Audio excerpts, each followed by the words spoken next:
할렐루야, 은혜의 아침이 시작되었습니다. 오늘도 이 아침에 우리 하나님 부어주시는 은혜와 축복이 오늘 이 아침에도 깨어서 기도하고 하나님의 은혜를 사모하는 우리 모두에게 가득하시기를 우리 주님의 이름으로 축복합니다. 오늘은 갈라디아서 5장 22절에서 26절 성령의 열매라는 제목으로 함께 나눕니다. 오직 성령의 열매는 사랑과 희락과 화평과 오래 참음과 자비와 양선과 충성과 온유와 절제니 이 같은 것을 금지할 법이 없느니라. 그리스도 예수의 사람들은 육체와 함께 그 정욕과 탐심을 십자가에 못 박았느니라. 만일 우리가 성령으로 살면 또한 성령으로 행할지니 헛된 영광을 구하여 서로 노엽게 하거나 서로 투기하지 말지니라. 아멘. 오늘은 갈라디아서 17번째 시간 성령의 열매에 대해서 함께 은혜를 나누고자 합니다. 성령을 쫓아 사는 사람들에게 나타나는 것은 은사와 열매입니다. 은사는 하나님께서 하나님의 사역의 효율성을 위해서 주시는 건데 이 은사는 각 사람의 사명에 따라서 주어지는 것이 다를 수도 있습니다. 따라서 은사는 서로 비교하기보다는 하나님께서 왜 나에게 이런 은사를 주셨나 살펴보고 하나님 나라를 위해서 잘 활용해야 할 것입니다. 그런데 열매는 성령의 인도를 받는 모든 사람에게 동일하게 나타나는 것입니다. 우리가 성령의 사람인지 아닌지를 아는 방법은 바로 열매로 알 수 있습니다. 예수님은 열매로 그들을 알리라 라고 말씀하셨습니다. 성령의 열매는 9가지입니다. 그런데 이 9가지가 복수가 아니라 단수로 쓰여졌습니다. 즉 9가지 열매는 각각 나타나는 것이 아니라 성령이라고 하는 어떤 열매 안에서 9가지 속성들이 나타나는 것입니다. 어느 한 가지만 특출나게 나타나는 것이 아니라 모든 것이 자연스럽게 드러나야 한다는 말씀입니다. 그래서 이 9가지 열매를 금지할 법이 없다라고 성경은 말씀하고 있습니다. 이 성령의 열매를 세 부분으로 나누어서 생각해 볼 수 있습니다. 첫째는 하나님을 향한 관계에서 나오는 사랑과 희락과 화평, 그리고 이웃을 향한 관계에서 나오는 오래 참음과 자비와 양선, 그리고 자신과의 관계에서 나오는 충성과 온유와 절제, 이렇게 나누어 볼 수 있겠습니다. 첫째, 사랑과 희락과 화평. 성령의 열매, 즉 사랑은 원수까지도 사랑하는 사랑입니다. 나를 사랑하는 사람에 대해서만 사랑한다, 이게 아니라 원수까지도 사랑할 수 있는 사랑입니다. 얼마 동안 사랑하다가 변하는 그런 사랑이 아니라 정말 영원한 사랑입니다.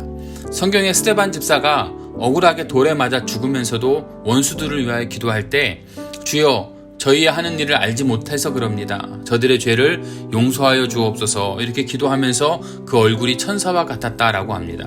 이것이 바로 성령의 열매입니다. 두 번째, 희락의 열매입니다. 희락은 기쁨을 이야기하는 거죠. 세상적인 기쁨은 조건적입니다. 그러나 성령의 열매에서의 기쁨은 영혼의 기쁨입니다. 환경을 초월하는 내면적인 기쁨을 이야기할 수 있습니다. 느헤미야 8장 10절에 여호와를 기뻐하는 것이 너희의 힘이라 라고 말씀하고 있죠. 성령께서 주시는 기쁨이 있는 사람은 세상이 주는 기쁨은 시시해 보일 수밖에 없습니다. 또한 마음의 기쁨이 있고 영혼의 참 만족이 있기 때문에 세상의 죄악이 이 기쁨을 가지고 있는 사람을 침노할 수가 없습니다. 세 번째 열매인 화평은요, 세상의 재물이나 지위나 이런 권력 같은 세상의 환경에서 오는 이런 일시적인 평안하고는 다른 것입니다. 성령의 열매인 화평은 영원한 것이며 절대적인 평안입니다. 성경에 예를 들면 사도행전 12장에 보면 헤로드 왕이 교회를 핍박할 때 예수님의 제자였던 야고보를 죽였습니다. 이때 유대인들이 좋아하는 것을 보고 베드로마저 죽이려고 베드로를 감옥에 집어넣고 지키게 했습니다.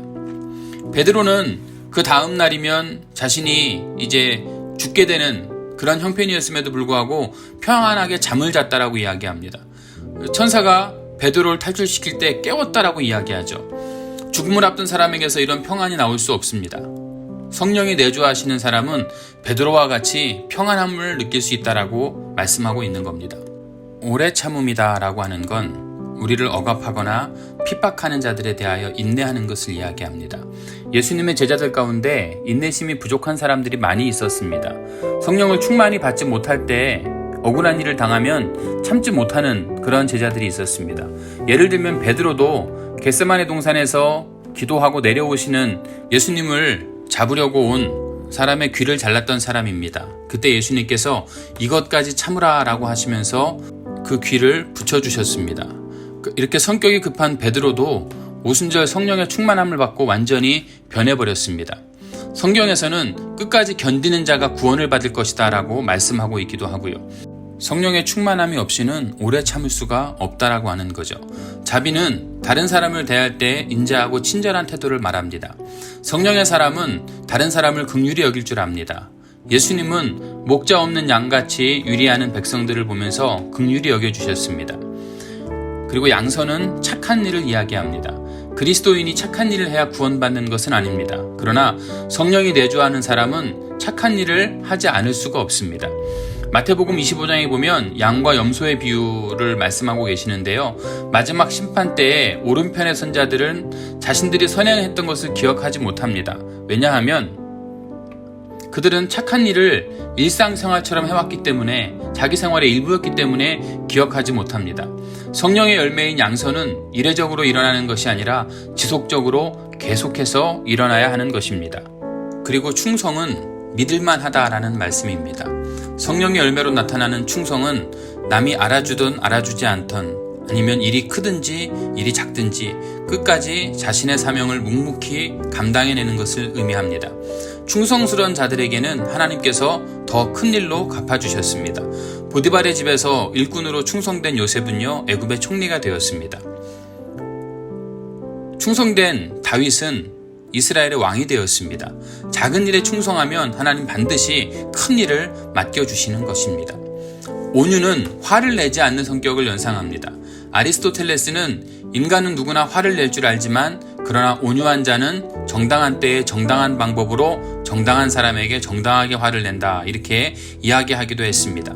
이런 성품은 성령이 역사할 때만 주어지는 성품입니다. 즉 성령의 역사하심이 없다면 우리 가운데 온유함을 나타낼 수가 없다라고 하는 겁니다. 성령의 인도하심을 따라 온유한 성도가 되시기를 축복합니다. 절제는 자기를 조절하는 능력입니다. 고린도전서 9장 25절에 보면 이기기를 다투는 자마다 절제한다라고 기록하고 있습니다. 즉 내 몸 안에 욕망과 본능이 있는데 그 욕망과 본능을 잘 다스리지 못하면 실패자가 되는 겁니다. 에서는 식욕을 절제하지 못해서 장자의 명분을 잃어버리게 되었고요. 다윗은 성적인 욕구를 절제하지 못해서 어려움을 당하기도 했습니다. 이렇게 자신의 몸속에서 불일 듯 일어나는 욕망, 이런 욕망을 제어할 수 있는 것, 이것은 바로 성령밖에 없습니다. 성령의 다스림을 받는 사람은 자기 자신을 조절할 수 있게 되는 겁니다.